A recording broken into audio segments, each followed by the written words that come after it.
We have seen this raging controversy over the proposed tax reform bills. You know, when President Bola Tinubu introduced these bills and we saw the committee inaugurated, there was a lot of excitement and everyone thought that this excitement will be widespread. But we are getting some pushbacks from the north. Why is this so? I will prefer not to call it a pushback, as I have continued to say since I made my position known. I will rather say that some people rushed to a conclusion without actually reading the bill. And what we have tried to do in the last couple of days, a couple of weeks, is to get people to actually read the bill, dissect the bill. If you have any clause or any part of the bill that you do not understand, you should seek for clarification. I believe that a lot of people that actually took position in a hasty manner on the bill haven't really read it. I will tell you this, that a lot of people that we've started to have conversation with and to explain to them, particularly the areas that they felt termed controversial, I haven't seen one person that hasn't been convinced. So I believe that even those who hold strong opinion against the bill in its entirety or in a segmented manner, in the next couple of days, by the time they see the facts clearly spelled out, they will come to understand. You know, the Nigeria Governors Forum and indeed the National Economic Council were briefed by the chairman of the Presidential Fiscal and Policy Tax Reform Committee. Yes. And, you know, it's kind of surprising when they came out with that position, advising President Bola Tinubu to withdraw the bill. So when you say a lot of people taking a position on the bill have not really read the bill, but a lot of them have listened to Mr. Taiwo Oyedele talk about this bill. And that's why they have been able to come out with this position, advising the president to withdraw the bill because they see it as against certain interests or not in the interest of maybe the northern economy. Well, I will say on this, we rather should focus on what is going to happen to the bill. Yes, there was a meeting, yes, there was a communique, and I think specifically at the previous meetings of the National Economic Council, the resolution was that it should be withdrawn for further consultation. And if you look at how the legislature works, I think if there was a lawmaker there, serving lawmaker, he would have enlightened the governors or the National Economic Council that once the bill is in the National Assembly, there's also a provision in our system, in our procedure for consultation. And that is when the bill goes to public hearing. So the governors will come and make their position, the presidency will make their position, civil society will make their position, social, cultural organizations will all make their position. And I believe that at that point, we, the lawmakers, will sit down and do a thorough job, look at the bill, look at the merit, the demerit. Where we need to sit down and have a negotiation, we sit and have a negotiation. Where we need to agree, we agree. Where we need to disagree, we disagree. And I keep telling even my colleagues in the National Assembly that these are the kind of people, for me as a person, this is the kind of intensity that we want to see in the parliament. And you even tend to learn from people who disagree. But at the end of the day, those who have the majority of the opinion, the majority is supporting whatever clause is there in the bill will take the day. But let me also add at this point, talking about the northern part of the country, and I have said, I really would have, if I have my power, if I have the power, overall power, I will try to pull down that narrative because it is not helping us in the northern part of the country. So those people taking this position must speak for the north. Let me make this point. I will come to that. Don't shy away from questions. That it doesn't help us to give an impression that everything looks confrontational when there are all issues that can be resolved specifically so that we can save time. What are the concerns of those two groups in the north that brought out a statement. Even though there was a National Economic Council meeting a few days ago, there was governors forum, and they were silent on that. Yeah, and the tune was a bit different. Particularly, the progressive governors came out to say they are going to now reach out to the National Assembly and have a discussion and dialogue, which was what we kept saying, which was what I said, the first statement that I made publicly, and that was very, very commendable. But you see, these areas, what are the areas of concern? One, they're talking about the derivation of the distribution of the value-added tax. The distribution of the value-added tax. The second major point that you talk about is development levy. Now, these are two key issues. But you see, you need to look at these issues from the context of how it emanated. One, and this is what I keep telling my colleagues, both in the National Assembly and, of course, the northern part of the country. Some people paint me and say, oh, no, he is anti-North. I say, no, I can never be anti-North. I love the North so much. I'm from the northern part of the country. I'm from Kano. And I keep saying this, quoting me, that the North is the wealthiest part of Nigeria. The only thing is that we have failed to optimize our potential. We have everything. We have the population. We have the land. We have the mineral resources. We have everything to make all our states very viable. Now, two states went to court. Specifically, Rivers State got judgment on VAT. That VAT is a residual item, and so it should be administered by the state. That is danger number one.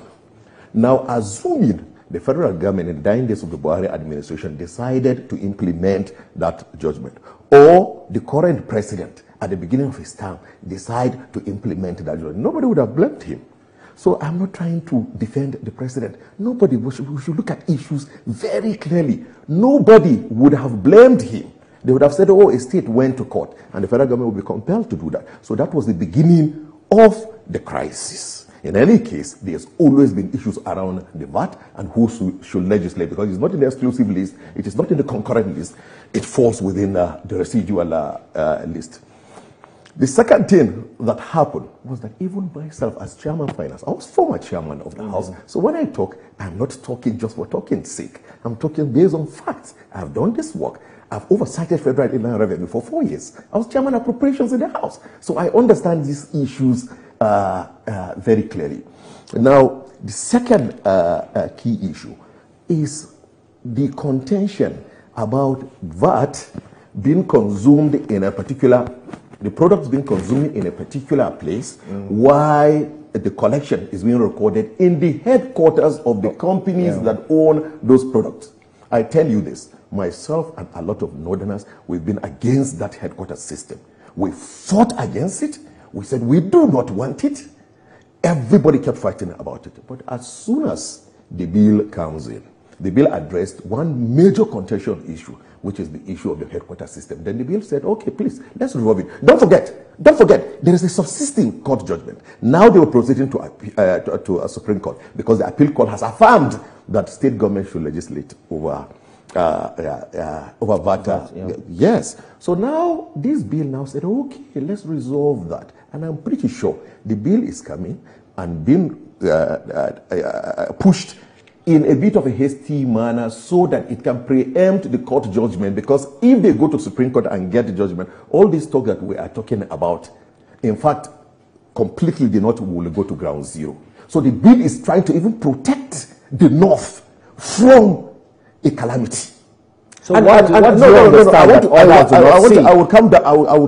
will arrive. I need to lay this template so that a lot of people that hold the kind of my opinion and position should feel free in the North and enlighten our people. I have been talking, and once I'm convinced about something, I'm not afraid about saying it. So that provision now, having recognized that consumption will be recorded at destination, it now said wherever that happens, they return, whichever state that raises it, they return 60%.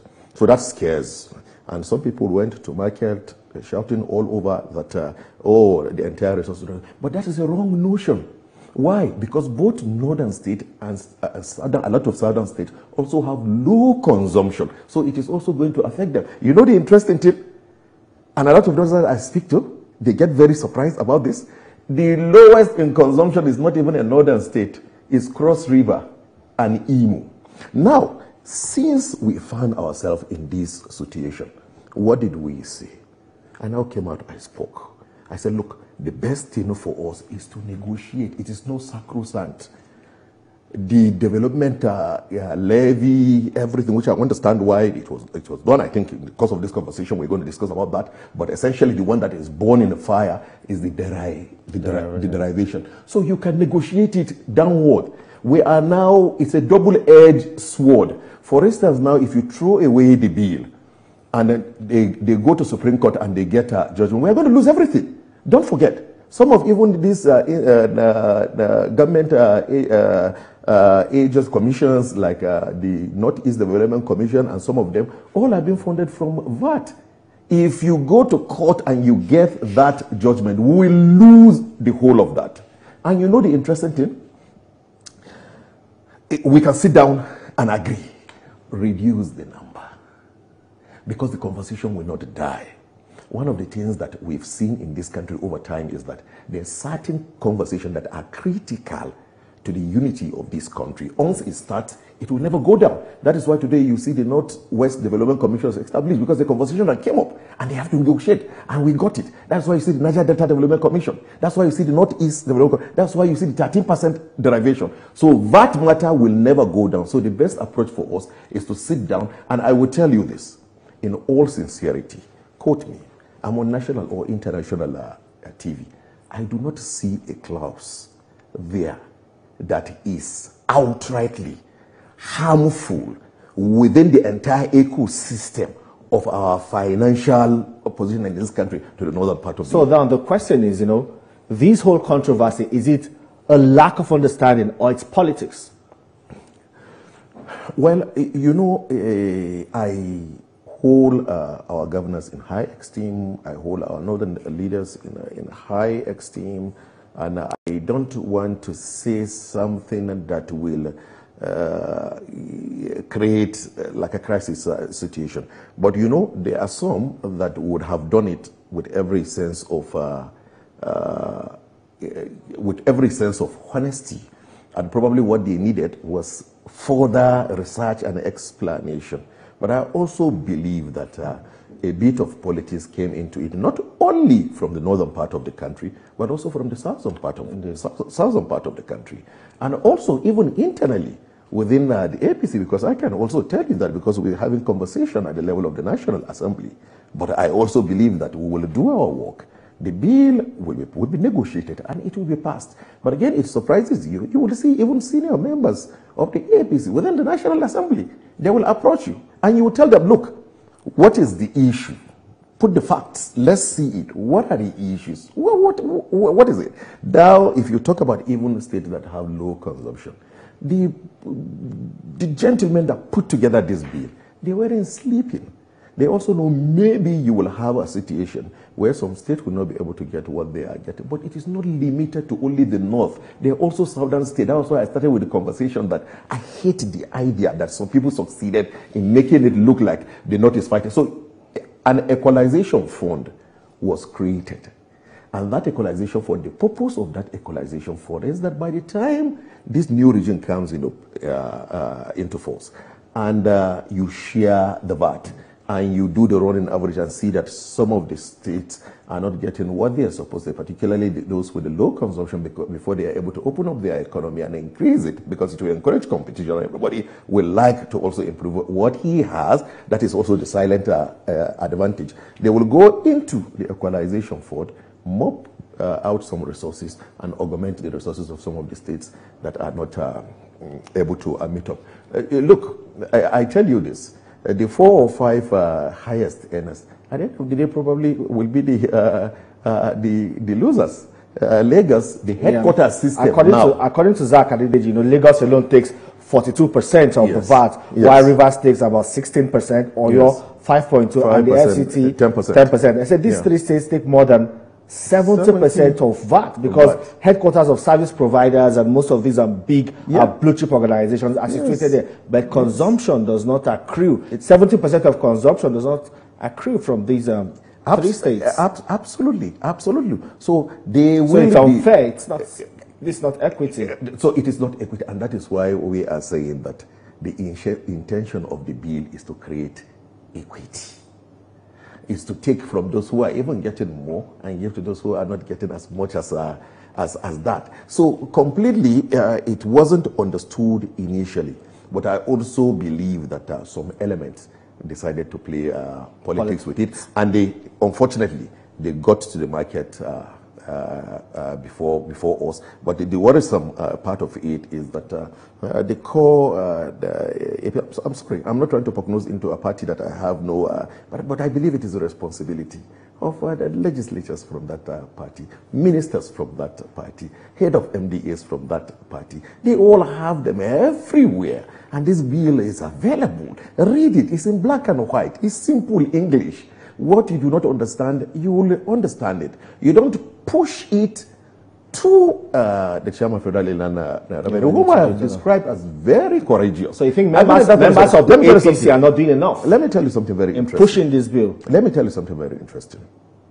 One of the interesting things about this thing is that, in fact, over 90% of the provisions of these bills are things that we've continued to push over the years. As chairman of finance, we pushed for a lot of these provisions, particularly the single window tax and levy collection. And he's been able to do this. He's been able to put the bills. A lot of laws that are obsolete, double transaction, tax administration, a lot of issues, fiscal, whatsoever you have, and the rest. Beautiful things that have been introduced into the bill, and nobody is talking about it. Nobody is talking about the fact that the bill says zero VAT for food, zero VAT for education, zero VAT for health, and even created a latitude for even those who are renting. You can apply and get an exemption from VAT. 97% of SMEs, their products will not be charged VAT.